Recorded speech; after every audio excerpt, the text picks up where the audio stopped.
নমস্কাৰ, আজি হৈছে 11 নৱেম্বৰ মঙলবাৰ। এই মুহূৰ্তত সমগ্ৰ ৰাজ্যবাসীৰ বাবে আহি পৰিছে আজি ৰাতিপুৱাৰ বহুকেইটা ডাঙৰ খবৰ। জনাইছো ৰাতিপুৱাৰ প্ৰথমটো ব্ৰেকিং নিউজ। ৰাজনৈতিক প্ৰেক্ষাপটৰ এটি ডাঙৰ খবৰ। অসমখন ৰক্ষা কৰিবলৈ হ'লে বিৰোধীক শাসনলৈ অনাৰ পৰা বিৰত ৰাখিব লাগিব, এনেদৰে এতিয়া মন্তব্য কৰিছে বিত্তমন্ত্ৰী নিৰ্মলা সীতাৰমণে। এই মুহূৰ্তৰ খবৰ জনাইছো এক ডাঙৰ খবৰ। বিৰোধী ডিএনএত অকল মিথ্যাচাৰ সোমাই আছে। অসমখন ৰক্ষা কৰিবলৈ হ'লে বিৰোধীক শাসনলৈ অনাৰ পৰা বিৰত ৰাখিব লাগিব। বিৰোধীয়ে ফেক কেম্পেইন কৰি আছে আৰু বিৰোধী আমিও আছিলোঁ, কিন্তু আমি ফেক কেম্পেইন কৰা নাছিলোঁ। বাৰে বাৰে মিথ্যাচাৰ বিয়পাই সুপ্ৰিম কোৰ্টৰ ওচৰত ক্ষমা বিচাৰে বিৰোধীয়ে। আৰু দুখৰ বিষয় যে ভাল বিৰোধী দেশে লাভ নকৰিলে। জনতাৰ কণ্ঠ বিৰোধীয়ে হ'ব পৰা নাই।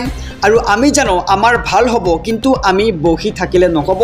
আমি ৰাইজৰ ওচৰলৈ সত্যখিনি লৈ যাব লাগিব। আৰু সৰু সৰু গোটত বিভক্ত হৈ আপোনালোকে ৰাইজৰ মাজলৈ যাওক।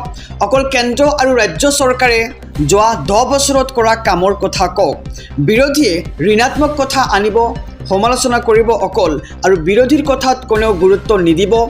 উদান্ত ভাষণ বিত্তমন্ত্ৰী নিৰ্মলা সীতাৰমণৰ। এই মুহূৰ্তৰ খবৰ জনাই গৈছোঁ যে জনতাৰ কণ্ঠ বিৰোধী হ'ব পৰা নাই। এতিয়া বিৰোধী ডিএনএত অকল মিথ্যাচাৰ সোমাই আছে বুলি এক প্ৰকাৰ বিস্ফোৰক মন্তব্য কৰিছে বিত্তমন্ত্ৰীগৰাকীয়ে।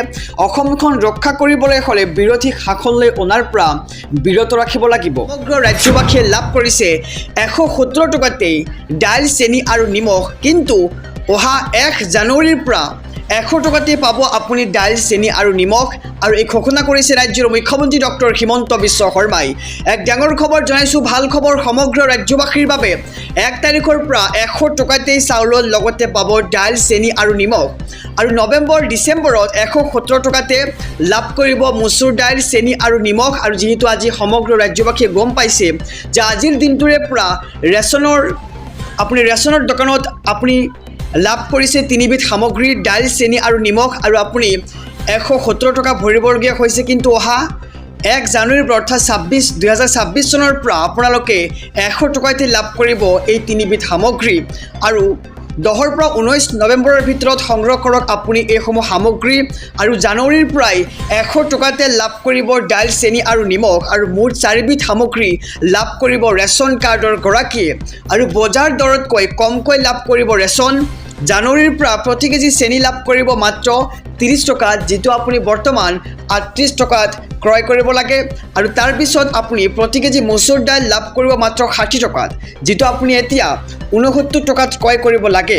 আৰু প্ৰতি কেজি নিমখ আপুনি 10 টকাতে লাভ কৰিব অহা জানুৱাৰী মাহৰ পৰাই। আৰু মুখ্যমন্ত্ৰীয়ে কৰিছে এক ডাঙৰ ঘোষণা। আৰু এটি ব্ৰেকিং নিউজ। তিতাবৰ কাণ্ডই কঁপাইছে সমগ্ৰ ৰাজ্য। জগত সিঙৰ ফাঁচীৰ দাবীত ৰাজপথলৈ ওলাই আহিছে হাজাৰ হাজাৰ জনতা। এক ডাঙৰ খবৰ জনাইছোঁ সমগ্ৰ ৰাজ্যবাসীক।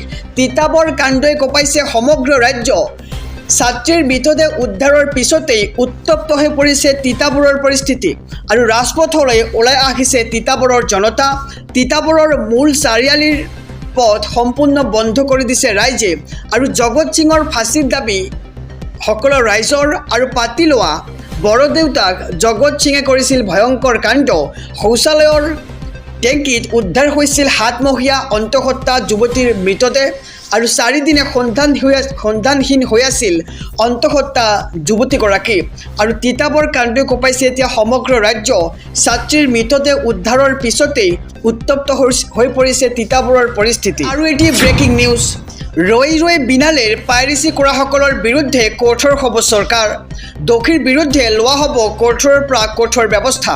ৰাজ্যৰ মুখ্যমন্ত্ৰী ডক্টৰ হিমন্ত বিশ্ব শৰ্মাই কৰিছে বৃহৎ মন্তব্য। এই মুহূৰ্তৰ খবৰ জনাইছোঁ এক ডাঙৰ খবৰ। ৰৈ ৰৈ বিনালেৰ পাইৰেচি কৰাসকলৰ বিৰুদ্ধে কঠোৰ হ'ব চৰকাৰ। ৰৈ ৰৈ বিনালে ছবিৰ পাইৰেচি কৰাসকল পৰিব এতিয়া বিপদত। আৰু দোষীৰ বিৰুদ্ধে লোৱা হ'ব কঠোৰ ব্যৱস্থা। এই ক্ষেত্ৰত চৰকাৰ অতিকৈ চিন্তিত হৈ পৰিছে। আৰু আৰক্ষীক কঠোৰৰ পৰা কঠোৰতম ব্যৱস্থা গ্ৰহণৰ নিৰ্দেশ দিছে ৰাজ্যৰ মুখ্যমন্ত্ৰী ডক্টৰ হিমন্ত বিশ্ব শৰ্মাই।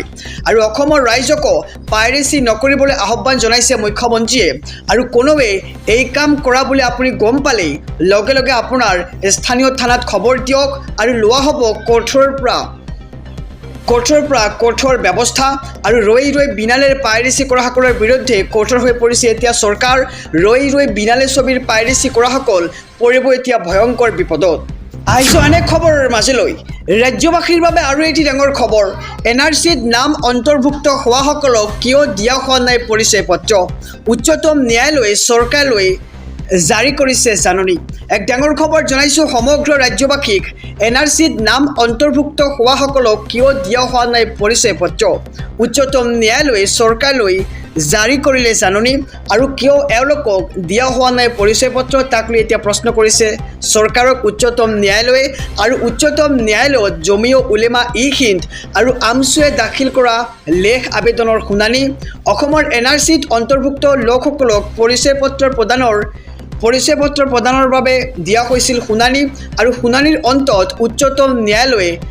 জাৰি কৰিছে জাননী আৰু ভাৰত চৰকাৰৰ মহাপঞ্জীয়ক অসম চৰকাৰ ৰাষ্ট্ৰীয় নাগৰিকপঞ্জী কৰ্তৃপক্ষলৈ জাননী জাৰি কৰা হৈছে আৰু ন্যায়াধীশ PS নৰসিংহ আৰু ন্যায়াধীশ AS চন্দুৰকাৰৰ আদালতত শুনানি আৰু NRCত নাম অন্তৰ্ভুক্ত হোৱাসকলক কিয় দিয়া হোৱা নাই পৰিচয় পত্ৰ তাক লৈ এতিয়া উচ্চতম ন্যায়ালয়ে চৰকাৰক প্ৰশ্ন কৰিছে উচ্চতম ন্যায়ালয়ে এইবাৰ চৰকাৰলৈ জাৰি কৰিছে জাননী সমগ্ৰ ৰাজ্যবাসীৰ বাবে এটি ডাঙৰ খবৰ বিগ ব্ৰেকিং নিউজ মই থকালৈকে অসমক কেতিয়াও নেপাল হ'বলৈ দিয়া নহ'ব অসমক নেপাল কৰিম বুলি কোৱা সকললৈ মুখ্যমন্ত্ৰীৰ ৰঙা চকু এক ডাঙৰ খবৰ জনাইছোঁ সমগ্ৰ ৰাজ্যবাসীক মই থকালৈকে অসমক কেতিয়াও নেপাল হ'বলৈ দিয়া নহ'ব অসমক নেপাল কৰিম বুলি কোৱা সকললৈ মুখ্যমন্ত্ৰীৰ ৰঙা চকু আৰু তেওঁলোকে পাৰে যদি অসমক নেপাল কৰি চাওক মই মুখ্যমন্ত্ৰী হৈ থকালৈকে কাৰো এই সাহস নাই আৰু অসমে নেপালৰ ফালে নহয় কামাখ্যা শংকৰদেৱ লাচিত বৰফুকনৰ ফালে চাব আৰু অহা 5 বছৰত নেপাল অসমলৈ আহিব আৰু অসমৰ উন্নয়ন দেখি নেপালত অসমৰ দৰে পৰিস্থিতি গঢ় লৈ উঠিব আৰু অসমক নেপাল কৰিম বুলি কোৱা একাংশ লোকলৈ মুখ্যমন্ত্ৰীৰ প্ৰশ্ন আৰু নেপালত বৰ্তমান কেইজন চিকিৎসক প্ৰশ্ন কৰিছে ৰাজ্যৰ মুখ্যমন্ত্ৰীগৰাকীয়ে কৈছে যে নেপালত বৰ্তমান কেইজন চিকিৎসক আৰু ভাঙি যোৱা দোকানবোৰ বনাবৰ কাৰণে কাৰ পইচা লৈছে নেপালে আৰু অসম নেপাল হোৱা নাই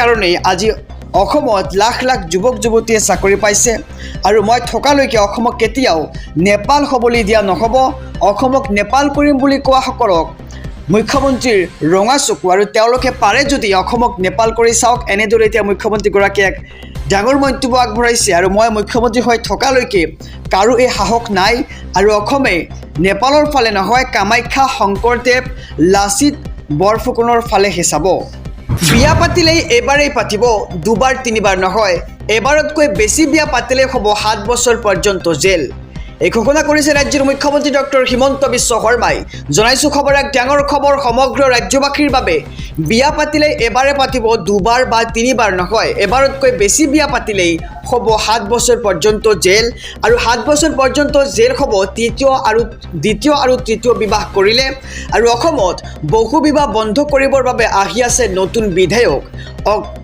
অগ্ৰহণীয় গোচৰত গ্ৰেপ্তাৰ কৰা হ'ব দ্বিতীয় বিবাহ কৰাসকলক আৰু দ্বিতীয় বিবাহ কৰোৱা স্বামীয়ে নাপাব কোনো জামিন আৰু দ্বিতীয় বিবাহৰ ভুক্তভোগী মহিলাৰ চৰকাৰে দিব সাহায্য আৰু চৰকাৰে সহায় কৰিব দ্বিতীয় বিবাহৰ ভুক্তভোগী মহিলাসকলক আৰু জনজাতিসকল এই নতুন বিধেয়কৰ আওতাত নপৰিব 25 নৱেম্বৰত বিধানসভাত উত্থাপন কৰা হ'ব এই বিধেয়কখন আৰু ঘোষণা কৰিছে ৰাজ্যৰ মুখ্যমন্ত্ৰী ডক্টৰ হিমন্ত বিশ্ব শৰ্মাই আমি খবৰ জনাই গৈছোঁ নিউজ ট্ৰেইনিং অসমৰ সমূহ দৰ্শকক বিয়া পাতিলে এবাৰে বিয়া পাতিবলৈ আহ্বান জনাইছে ৰাজ্যৰ মুখ্যমন্ত্ৰীগৰাকীয়ে দুবাৰ বা তিনিবাৰ নহয় আৰু এবাৰতকৈ বেছি বিয়া পাতিলেই হ'ব 7 বছৰ পৰ্যন্ত জেল আৰু 7 বছৰ পৰ্যন্ত জেল হ'ব দ্বিতীয় আৰু তৃতীয় বিবাহ কৰিলে জনাইছোঁ ৰাতিপুৱাৰ আৰু এটি ব্ৰেকিং নিউজ অহা ফেব্ৰুৱাৰী মাহতেই ৰাজ্য চৰকাৰে প্ৰদান কৰিব মাৰণাস্ত্ৰৰ লাইচেন্স ঘোষণা কৰিছে ৰাজ্যৰ মুখ্যমন্ত্ৰী ডক্টৰ হিমন্ত বিশ্ব শৰ্মাই এক ডাঙৰ খবৰ জনাইছোঁ সমগ্ৰ ৰাজ্যবাসীক